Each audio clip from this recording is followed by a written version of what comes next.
1971 India লুট করে নিয়ে যাওয়া $2.2 বিলিয়ন ইন্ডিয়ার কাছে ফেরত যেতে পারবে? পারবে? ইন্ডিয়া কি লুট করেছিল আসেন দেখি। 12ই মার্চ ইন্ডিয়ান বাহিনী চলে যাচ্ছে, শরদির বডিগার্ড একটা বক্তৃতা মানিচ্ছে, ওটি একটা বিদায় কুচকাওয়াজ হচ্ছে।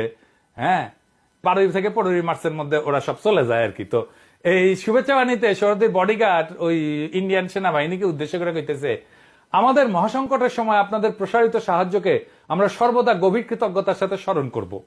ইচ্ছা থাকলেও বাংলাদেশের জনগণ তাদের আতিথেয়তার হস্ত আপনাদের দিকে প্রসারিত করতে পারেনি, কারণ পাকিস্তানি সেনাবাহিনীর ধ্বংসযজ্ঞের কারণে তাদের মানে বাংলাদেশিদের আর কি আর কিছুই অবশিষ্ট নাই। কিন্তু আপনাদের প্রতি তাদের রয়েছে অকৃত্রিম ভালোবাসা। আমার অনুরোধ, আপনারা বাংলাদেশের জনগণের ভালোবাসা সাথে করে নিয়ে যান। হ্যাঁ, তো ভালোবাসা তো নিতে কইছে। তো ভারতীয় বাহিনী ফিরে যাওয়ার সময় ভালোবাসার সাথে লুটপাট করে বিপুল সম্পদ নিয়ে যায়।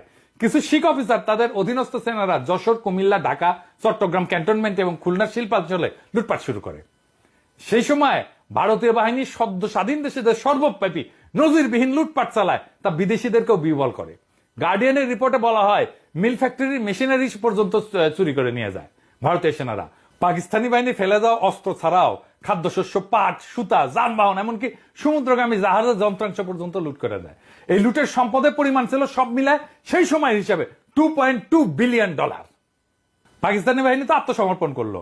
আত্মসমর্পণ করে ভারতীয় বাহিনী পাকিস্তানের অন্তত 4টা ডিভিশনের অস্ত্রশস্ত্র, ভারী কামান, গোলা বারুদ, যানবাহন, অন্যান্য সরঞ্জাম ইন্ডিয়া নিয়ে যায়। বাংলাদেশ সেনাবাহিনী প্রতিবাদ করলে টোকেন হিসেবে অল্প কিছু পুরানো অস্ত্র ফেরত দেওয়া চলে না, ফুটে না গুলি। এই ভারতীয় বাহিনী এতই নির্লজ্জ ছিল যে এত কিছু নিয়ে যাওয়ার পরেও ব্রিগেডিয়ার র্যাঙ্কের এক অফিসার ঢাকা ক্যান্টনমেন্ট থেকে ফ্রিজ, আসবাবপত্র, ক্রোকারিজ ট্রাক ভর্তি করে ভারতে পাচার করে। একজনকে ভারতীয় বাহিনী এই লুটের অপরাধে কোর্ট মার্শাল পর্যন্ত করে। তার নাম ব্রিগেডিয়ার মিশ্র। ওই সুনীল গঙ্গোপাধ্যায় ছিল না, তার পূর্ব পশ্চিমে একটা উপন্যাস ছিল, উটি লিখিছে, সুনীল গঙ্গোপাধ্যায় লিখিছে।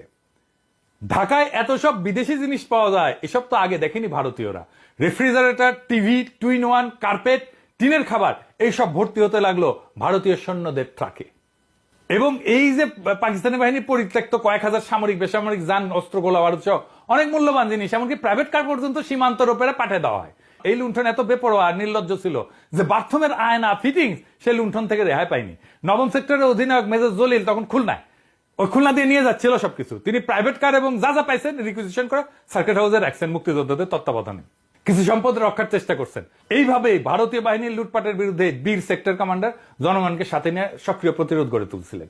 ফলো পাইছেন, 31শে ডিসেম্বর ভারতীয় বাহিনীর হাতে বন্দী হন, গুম করে ফেলে তারে। যশোর সেনা ছাউনির অফিসার্স কোয়ার্টার একটা